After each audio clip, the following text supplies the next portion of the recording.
Okay, well, we all have a topic or a question that we have for whoever comes through. Hmm. And so let's try and do it like we did last time and see who comes through. Oh, geez. All right.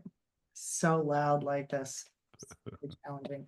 You guys don't have mail. If you didn't do any Nope. stories at Uh-uh. all. Really? Nothing. All right. Let me scribble because this is a lot more difficult. Everyone got their Google up ready to go. Maybe it'll be somebody you can't Google. I It has to be famous. That's the only prerequisite. have a couple. See if I can hear one over the other. I have a male and a female. Let me just see what I've, if they're got it down to two, I think. Let's see. Are they related? I don't think so. First name is Alfred. Alfred. Okay, got it. First name is Alfred. Okay, interesting. Cat. Do you have a birth date? Yeah. Alfred. Still going on the name. I think the middle name is it's directional. Like middle name is like north, south, east, or west. So I don't know. Just hold on, it's one of those. Okay, that's a middle name. Last name ends in Head. So because that's easy to show me, because that's mine. And Head? Uh-huh. and Okay. I think it's white, white. So Whitehead? yeah. Um, okay, so he's off of that. Okay, so I must have that wrong. Alfred North Whitehead. So oh, there's the north. Okay. Yep. It's something directional. Okay. Can you Um, give me his birth date? he's trying right now. Just hang on. 186. Okay.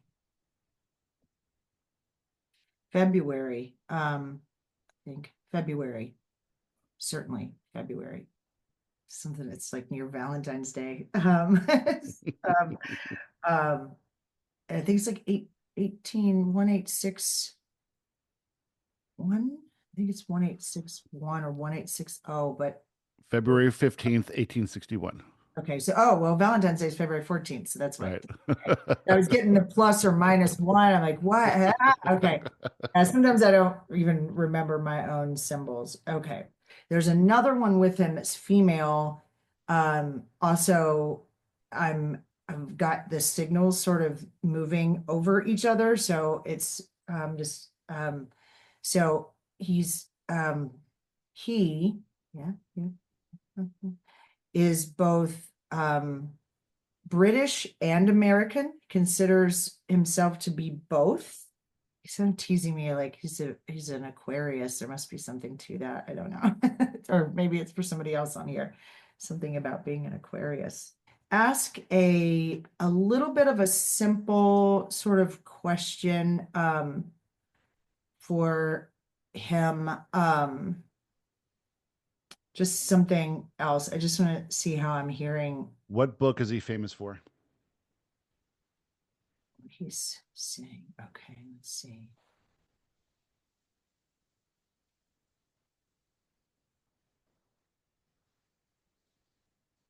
Okay, there's something about it's very no, that's our what? Something about reality. Like so now he's it's there's Hmm. process and reality or something. Yep, He's is that's right. that right? He's Whitehead argued that reality consists of processes rather than material objects. okay. Yeah, well, is it funny because there's, your books that are you have the word reality. It's I love how they communicate. Sometimes it's really funny what they show me to get me there. Okay. Okay, so I think I'm getting it, but let me see if I can hear her sort of separately because she's as I'm going to say loud, maybe not as clear. So he's okay. I got him now, I think, really well. I think he's saying that she's she's newer, like to like she lived after him, Hmm. right? So she died later, so it's more recent. So he's I think teasing a little bit that her communication is not great, but it's like Candy or something is her first name. Okay, last name, surname is Pert. I can show you guys these references, you would love it. Um, and I think her first name is Candy or What was her birth date? right. It's not exactly right. Is it Candy? Candace Pert? That's it. That's it. Okay, that's who I got. Okay. What's her middle name? B baby, babe, no.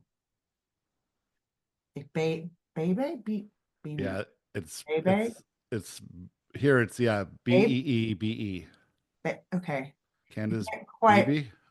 make it okay. All right. This, the Pert shampoo is hilarious. And so I'll tell some of you this privately because it's really funny. She passed away in 2013, so she is new. Okay, that might be what, yeah, she's a little, um, not as, it's just not as loud, so it feels like it goes in and out, but she must have a lot to say as well. At least to this crowd, there's something for her to relate to. What she was, she considered herself a student, just like a practicing student all the time. That's what she was. And what she was always, what she was studying was that consciousness, I think is what she's saying. Consciousness is not reduced to the brain, right? It's not brain matter. It's not brain tissue. It's um fundamental, and there's some of this is probably for me too. I think I get why she's showing up. Okay. Okay. I think I have both of them. So he is far more equation and math in how he communicates. She's a bit um, words, and he uses a lot of pictures and imagery. But anyway, so I may have to go back and forth. We may speak to them as a pair, but whatever you guys want to do, let's just see. Let's just kind of see what happens. Let's see what happens. As a graduate student, Candace Pert discovered the brain's opiate receptor, the cellular site where the body's painkillers and bliss makers, the endorphins, bond with cells to weave their magic. Pert's discovery led to a revolution in neuroscience, helping open the door to the information based model of the brain, which is now replacing the old structuralist model. Um, and then she says molecules of emotion begins as an eye opener into the intellectual warfare of modern scientific discovery. Well, I think that's pretty interesting to think about the molecular cause of emotions. How does she see emotions from her perspective now? Okay, she's going to use physics words on me. Okay. In our understanding and the approach to life that we are taking, emotions are communication from our inner self. And in its most basic form, that's exactly true. It's our degree of separation from the vibration, the true vibration of who and what we are. Okay, I've never heard it said that way, but okay, okay, that's good. That's that is what it is. As it relates to our body, she says the body, oh God, this is going to be tough. The body is both classical classical and quantum. The body is a bridge, right? A bridge between the time space reality and our consciousness. Holy moly. Okay. The body exists in the time and space reality. The molecules, so the body is both receiving communication like a drone from our consciousness. Our body is moving through a time-space reality to give our consciousness information to grow. The emotions, this communication in the form of vibration is quantum and then is received in that quantum communication and becomes classic in the body's time space reality. Holy, you guys is a little above my head. Does it make sense? Does to me. Okay. All right. That is she. She's pretty good. She's like, ta-da. So so the body then would have a reaction as far as molecules to emotion, and then that could even cause addiction from a physical sense, or a pattern of receiving that kind of feeling. Yes. What we perceive and have labeled as addiction or behavior patterns, but she's wanting me to be very careful in that how I say this, um, is that that is a label and a category that is purely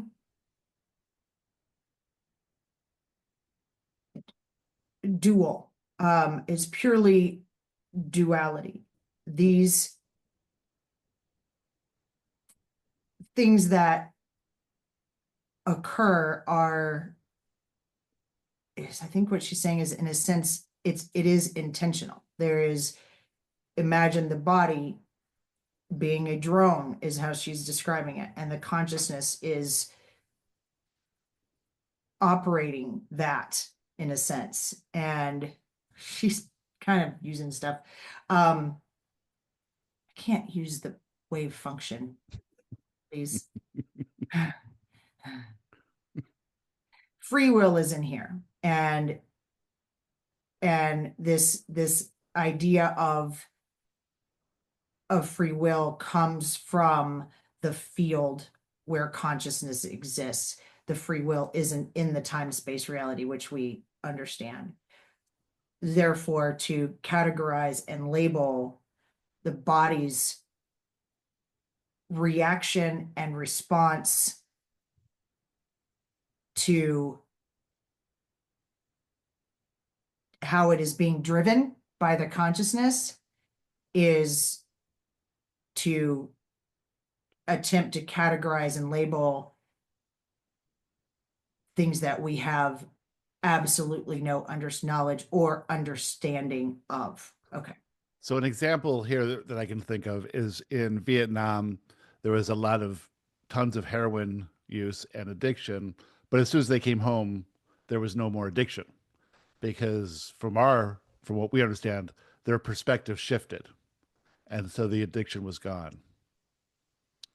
So the body, even though the body was used to that chemical, once it was out of that situation, the perspective raised, then there was no more need for it or addiction to it, or not even addiction, but requirement for it.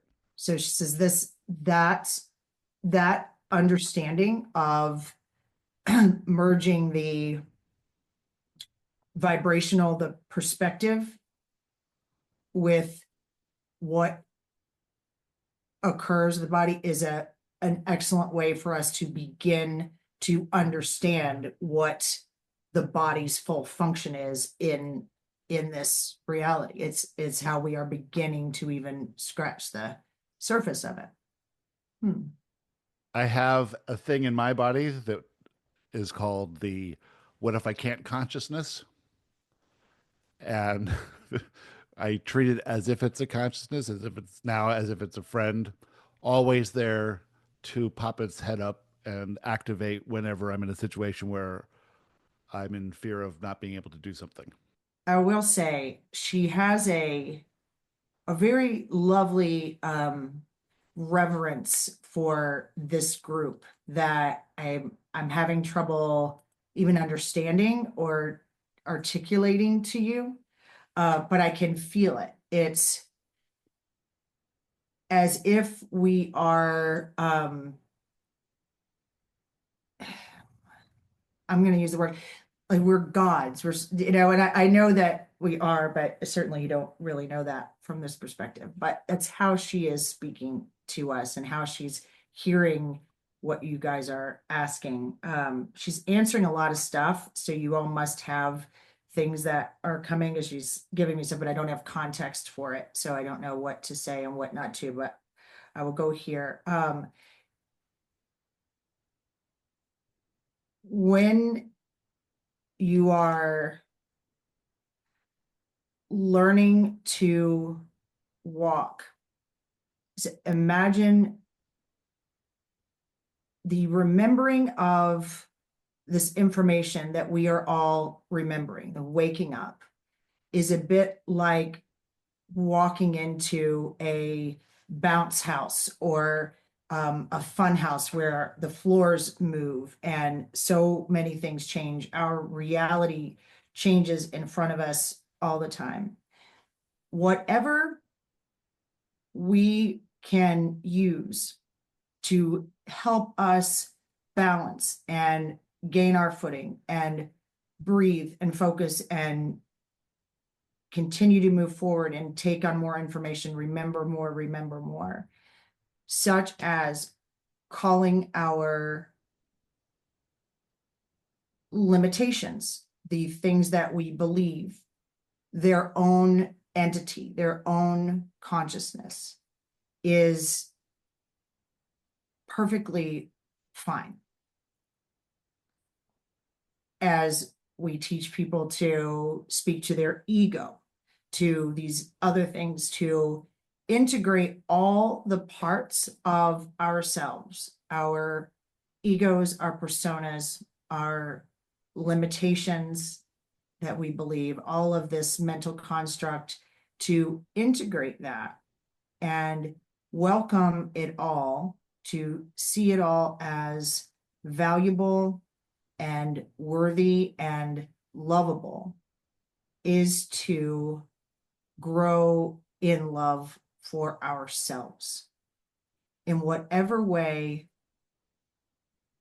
we can do that, rather than the pushing it away, the beating it up, the calling it names, these things that we recognize about ourselves that we again label as unworthy, as detrimental, as hindrances. This only gives those things momentum. To embrace them all, to look at them with acceptance, with love, and welcome it, heals it, makes it part of the whole. And in whatever way you continue to welcome it, to communicate, to understand what that part of you is teaching you, is a path to joy, to self-actualization, to self-love. Oh, that was beautiful, I think. Mm-hmm. It's really cool. But what is it physically in the body? How do you explain it from the classical sense? Hmm. How does it That may be manifest as a pain? that may be where she was going with that.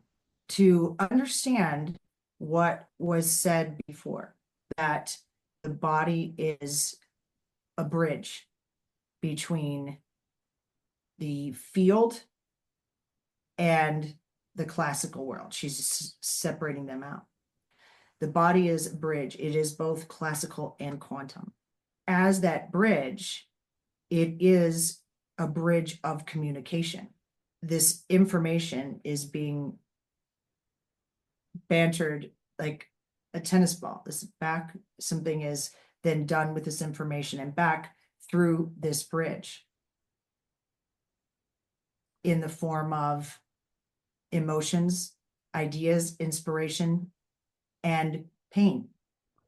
So it's exactly how we thought it was, that it's it's a limiting belief or a limitation that we've ignored to the point where it becomes in the body. The momentum has grown so much that now it's physically noticed in the body itself. Yeah, she's stopping there and saying that it isn't always because something has been ignored and this is the last resort of Mm. communication. Okay, good. It is at times the clearest and most effective form of communication. There is free will in this quanta, right? There's free will in this field, and it is all that. So the communication that is felt by the body as pain, far, far more often in the human experience, pain is felt, yet there is no injury, there is no illness, there is nothing. It is a phantom sort of pain, And it goes away. and it is gone. And she's wanting me to pose this question. There is nothing that is an accident. This is the body in doing its job as a bridge of communication between this and this, between this time space reality and this field of consciousness. A moment of even an itch, in a sense, that is inexplicable. You understand, this is constant communication. It isn't imperative that it is all consciously, she says, analyzed and broken down and processed. It is just communication. It's a flow. To understand being in that state of flow back and forth, to allow, to, if something is observed, but to stay in that state rather than, she's like, what she's showing me is, imagine like this shortstop or a baseball player or something with this glove out, and it's constantly trying to catch all these balls, and it's, she's saying, just right, just and let it come, be in this flow state. If something occurs that is for you to consciously become aware of, such as the moving pain about and the question that seems to be stored there, this question that's going, the answer, the question, the answer, the question, that eventually gets a little blocked up in the body and stays, is this is the communication to perhaps notice and be aware of, to process, to become one with, to accept. The context of the body as healthy or unhealthy is where we, at least in this group, are going to. We are to understand that there is no difference. There isn't a good and a bad, a good health and poor health here. It's a bridge. It is constantly in communication. Oh, wow. Do drugs do anything in the classical sense? For Certain. instance, you have a headache, you take aspirin, but would maybe the headache went away and then you just give aspirin the credit, or it's a permission slip. It's both. It is in the classical sense, in the scientific sense.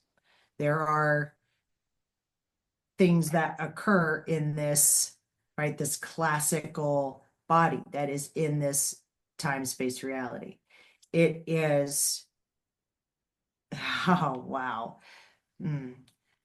She keeps going back to this wave function. So this collapse of the wave function experiment where we've seen that, all of us, or many of us, have done the quantum life theory, that that experiment is proof of free will in the field.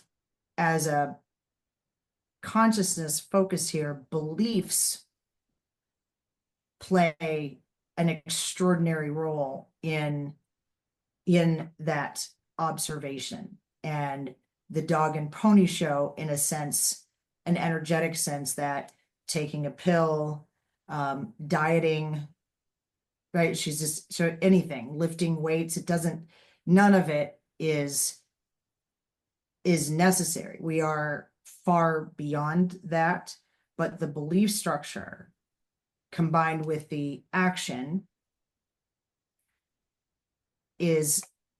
influences what occurs in the body. And so they're classically, you can find these medical chemical things that occur when this happens and that happens, when this is done, when these are taken together. And okay, all right, I think I understand. Oof. Is Jillian's on here, isn't she? Yeah, there she Yeah. is. She's pointing to Yeah. you, Jillian, for some reason. Yeah. You're a nurse, I think. Right. Yeah. She's, this is right, it making sense. It could be, easily articulated by Jillian, by that one, where it's more difficult for me to articulate what she's trying to say. Here's a question maybe for Alfred. This is from Yana. We understand that we connect to the stream of consciousness based in our perspective. How do different thoughts and emotions physically create chemical reactions in the brain that can be measured? Okay, she's saying that the stream of consciousness that we all connect to, we connect to because of our perspective. What occurs there, that is the communication that creates the initial responses in the body, right? This communication is, for the most part, I'm going to say, because there's more to this, what she spoke of earlier, which is the degree of separation that overall frequency, and she is clearly calling it an offering, the frequency we are offering, right?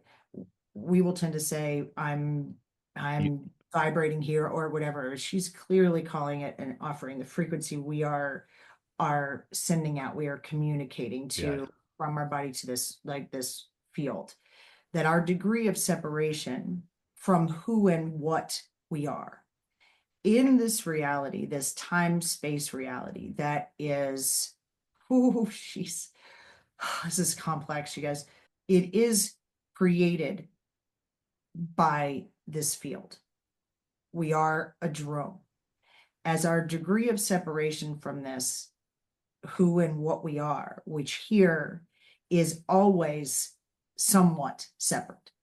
There is always some level of vibrational difference that is the underlying, wow, it's the underlying pervasive victimhood, the underlying pervasive instinct, fight or flight, that I don't, she's not giving me an exact word, she's just, it's an essence of this. So that's always with us, sort of starts there. That's where that separation is. As we move about in our separation, our perspective, our vibration, as we move up and down in that, the communication that comes is, it's in essence, call it the negative sum, that gap in frequency is also its own frequency. Okay. Does that, everyone understand that? I can see it, but I'm not sure if I'm explaining it well. The gap there is its own frequency. That frequency is is the beginning of what the body's response, the body response reaction. And in that, the chemical reaction begins. And this is part of what she was studying in life, that biochemical basis, and that catalyst of that is the gap that is its own frequency. We were playing around with white light or seraphim, and I asked, what is my perspective as a percentage of my inner self's perspective? And I'm like, is it 50% or 60%? And they're like, it's 6%. But he says very high, it's still 6%. It's a little, yeah, it's a So little bit. would the 94% then be its own frequency? It is, Okay. And then as I I reach think, 10%, say, then the 90% is its own it's frequency. its own frequency. And is that frequency communicating with me, Yes, or is you it are always receiving that that frequency? So it's frequency. just it's a new thing, altogether new thing. Yeah, I think that's the best way she can explain, because I believe Yana's question was what begins to cause these biochemical reactions that can be measured with the shifts in emotion. That's the first thing that then begins this reaction. It's like it's almost stimulating thing for like opiate receptors, or just receptors that That are give the biochemical basis in general for emotion through like the whole body. endorphins are released, It's all sorts things of like things. that. Yeah, she's sparring on it. She's still kind of talking to Yana's question here, I think. She says that even in her study in life, that these they're neurotransmitter hubs, and they very much mimic like chakra points, these sorts of points in the body, that there's this, she understood this overlap of like biochemistry and spirituality, what this consciousness, what she's trying to convey to us now is that this is this is a field that can't be quantified, right? Yeah. That's where he's piping into here. So anyway, go ahead. What specifically happened in my DMT experience? How was I taken out of classical reality and completely consciously in, I guess, a created reality for an experience? She's this is kind of in concert with him. So hold on, they're saying something. So every electron, is that what the word is? In the body. So this experience for you, unique to you, but not biologically unique to you. It is essentially, when it's studied, very much the same biologically for every human body in this experience. It is not okay, I understand. Not unlike simply microdosing any other or any plant medicine at all, or even um, synthetic medicines. She considers them to be very much the same, right? The way she's lumping them together, and he is. Every even an electron, every cell, everything in the body, because the body is both quanta and classical. What occurs in this is that each individual cell is having its own experience. And because there is free will on the quanta side of the body, the experience on the classic side, so there are chemicals that are released that dampen certain things like personality in a way, and it's not really inhibition, but okay, make that easier.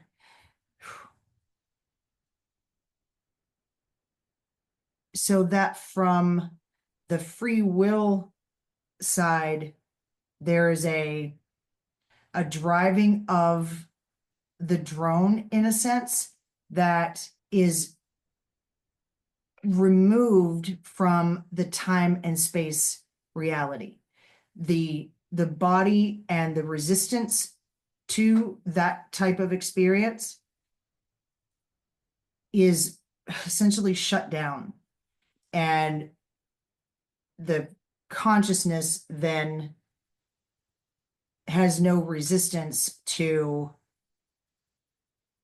the journey that the quantum journey, and that's in essence what we're taking there, is a journey into the field, whether it's a mushroom journey.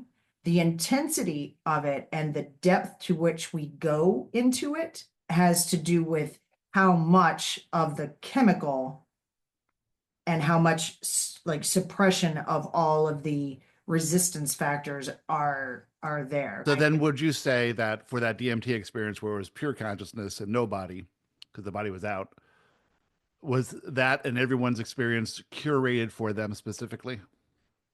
Certainly. Okay. Clearly. It isn't that there is, even in that, there is still body. The body is, Breathing and it's out, yeah. but there is still body. It is not the same or equivalent to the transition experience where there is no body. So there's still fear in those experiences. The extent to which, right, depends on the Yeah. human, on the what's going on. Yeah. So when Christy overdosed me at the retreat that one time, what did I see in that woman when I thought I saw her inner self? Or was that just another curated experience for both of us? Or everyone in the room? Again, so they remind me, the answer to everything is yes, and there are infinite answers to that. What did you see? She is saying to you, what did you see? I saw She's not a telling you what you saw. She's saying, what did you see? What did everyone else see that you perceive? What did they tell you they saw? What was their experience? What has been the experience of those who have heard you tell the story? Do you still tell the same story? Is it a completely different story? She's rocking here now, right? yeah, With this, that every experience is completely curated by you for you. and changes with memory.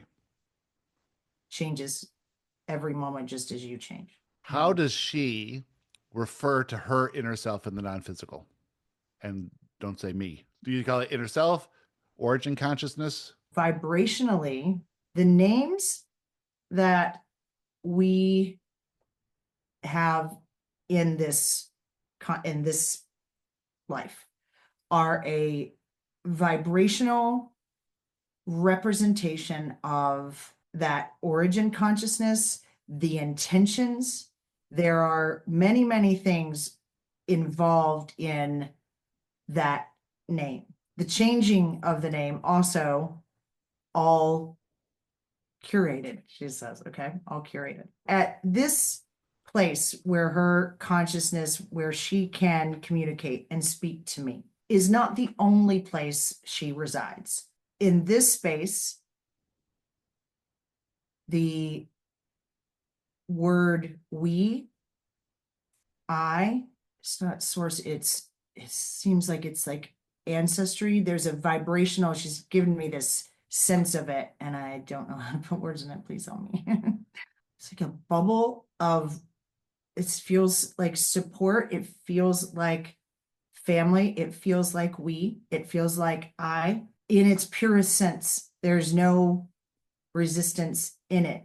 Yet even, she says, even here, from this perspective, where she, as this sort of consciousness of Candy, why are you calling me Candy?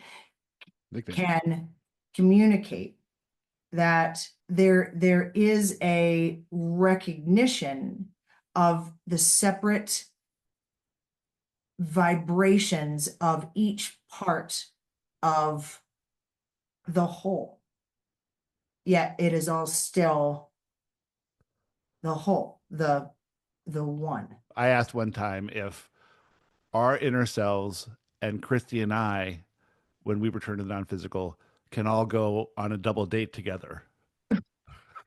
And they said, sure. Weirdest thing. Right. And I would call mine Topi and And she says, certainly, there are no limitations to what can be experienced. Every answer to a curiosity, a desire is yes. possible. Anything can be, right, anything can be experienced at any level. Has your origin consciousness ever experienced a physical life itself? She says yes. Or through That's a funny answer. There's like a tongue in cheek there, but I know. not through you and the others who have had experienced physical life, She but says, but itself. that is it. So the life of Candace then was your origin consciousness. See, I thought it was we're going to have a new experience in physical reality. We create a new consciousness that is the culmination and the expansion of all the consciousness that have ever lived before. And now that consciousness is called Candy and has that life.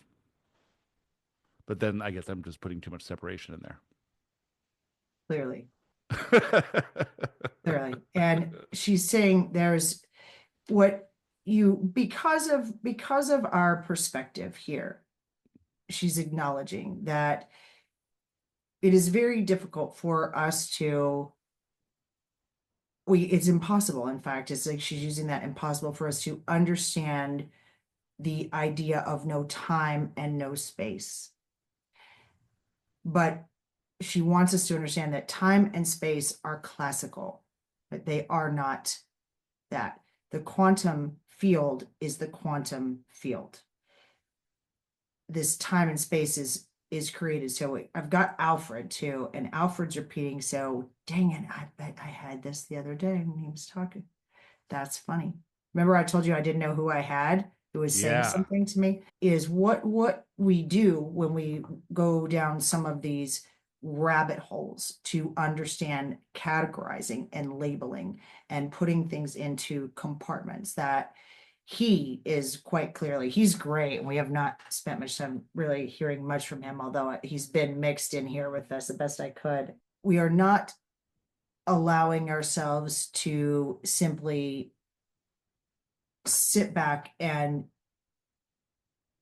enjoy the experience. What a consciousness is in our reality, unexplainable. You know, he says, this is a thing. I had this hint of this the other day, and it must have been you, wasn't it? Consciousness creates mathematics. Your categorizing and your labels are mathematics. You cannot explain consciousness with mathematics because Yeah. consciousness created mathematics. We had that conversation just the other day. That's what I was saying. This had to be him. And I do Mhm. remember I told you, I don't know where this is coming from. The idea of explaining consciousness so that we can put it into some algorithm. We are being shown over and over in our, both as we study classic physics, which we don't, but as these scientists do, he's saying, and we begin to understand the algorithm, what is random and what is predictable, these results. And then we study quantum and we recognize that there is no algorithm. And what we study primarily is both quantum and classic. It is a combination, but that this idea of consciousness is what created this math, created this. There's Right. no way to explain it. So the basis of science is that as we categorize more and more and more, quantify more and more and more, calculate more and more and more, we'll figure out the base of it, which is consciousness. We don't get that yet, but so they're using all these tools that consciousness is creating to play this game of discovering itself, but none of those tools can work because they're just made up by consciousness. So how would one discover consciousness? I guess by these conversations we're having now. That is the one, attempting to know itself. Does somebody else have a question? Because there's some stuff coming, but I don't have context. So there's I don't know. It's kind of confusing. So I've got like lineage and DNA. He's talking about mentality and the natural world. What does that mean? Jojo said, sounds like our physical ancestral DNA. The question had to do with what part of them was talking. And so I think I understand from other training that we have like a physical imprint when we die, which is related to the earth, our physicality, separate from the spirit or separate from our higher self. And that physical aspect is what we can use to heal our ancestral DNA. So that's like a physical imprint of part of our physical reality that stays with the earth. That's and I don't know if they could speak to that. So there's something about our beliefs in this answer too, I think. While for us in this classical, right, our reality, our time-space reality, it is very real to us as we are in it. Beliefs about healing and ancestral DNA are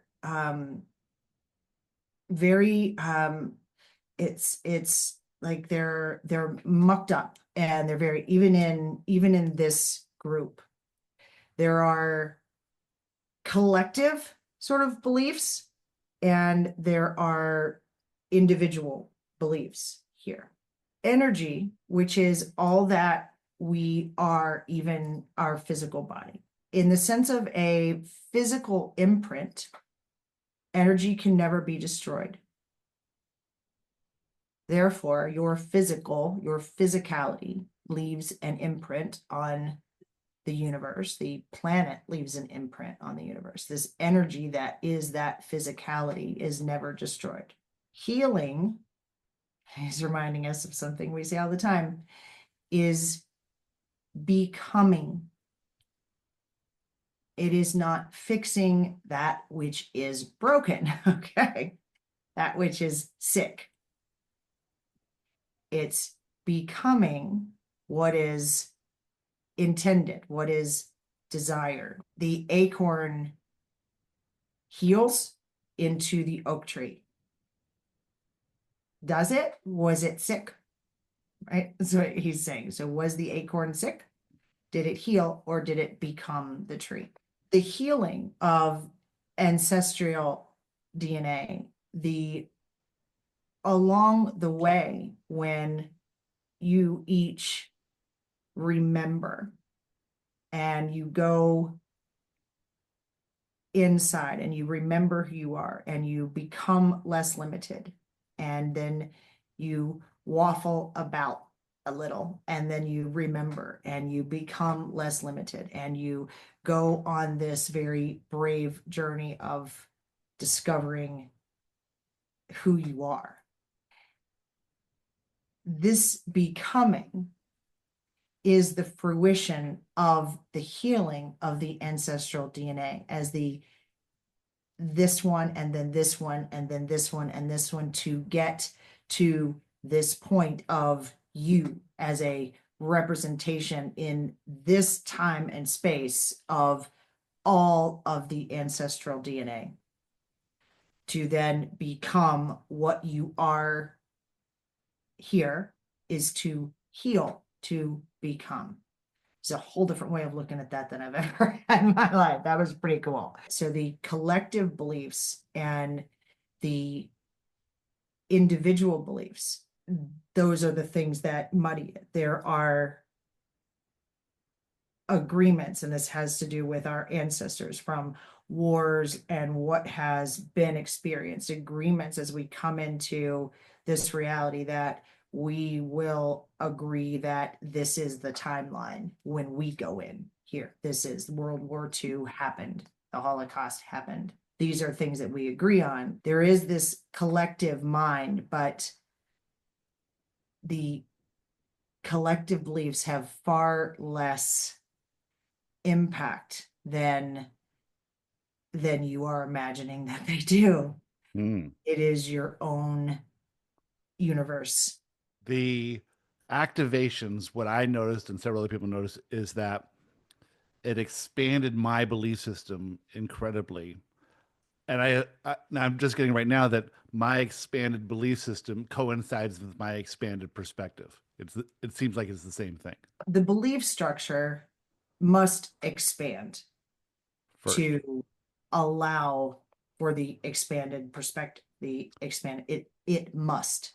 So when we do process limiting beliefs through the manifestation event form, this expands the belief structure and the perspective. That expands the belief structure, and then that gives rise to the perspective. It must.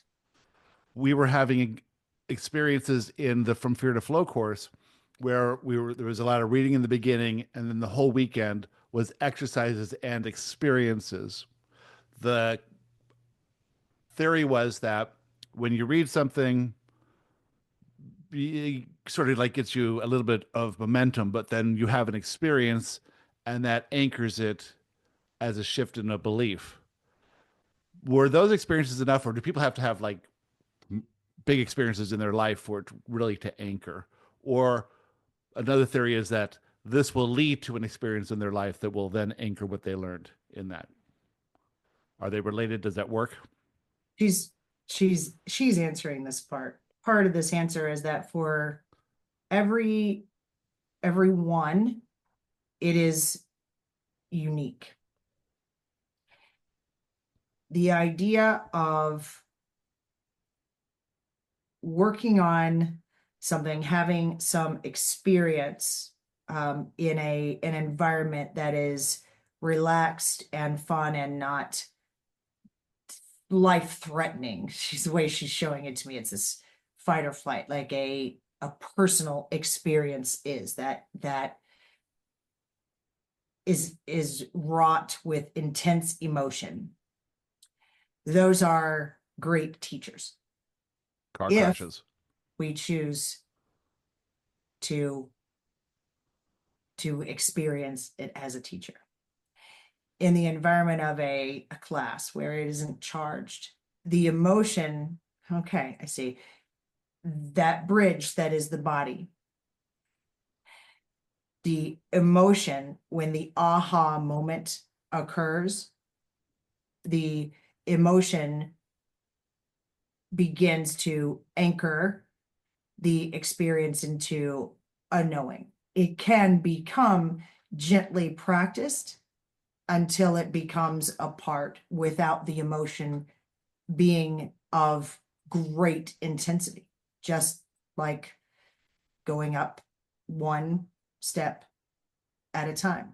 Or we can put on a jetpack and fly up the stairs and hit the walls and hit our heads and be bloodied and bruised and still get there. And in that sense, it is a much quicker anchor of some understanding, some concept, some way of approaching life. Both are effective.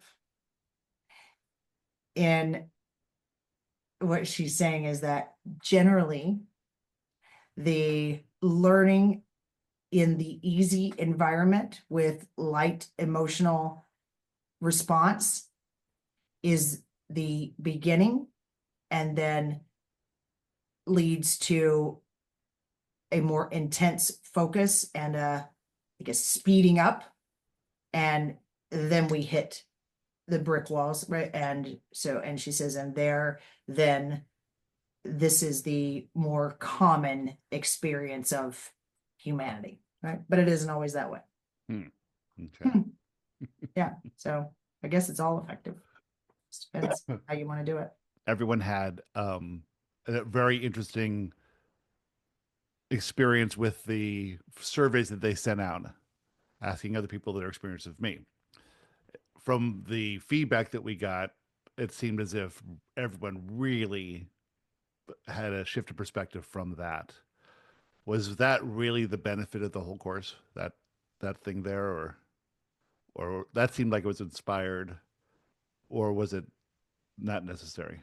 Every single moment of anything we do, okay, she's gonna narrow it. Okay, she's meaning us in this, like in this community. She's trying to narrow it so I can relate. Okay, I see. Of anything we do is connected to the next.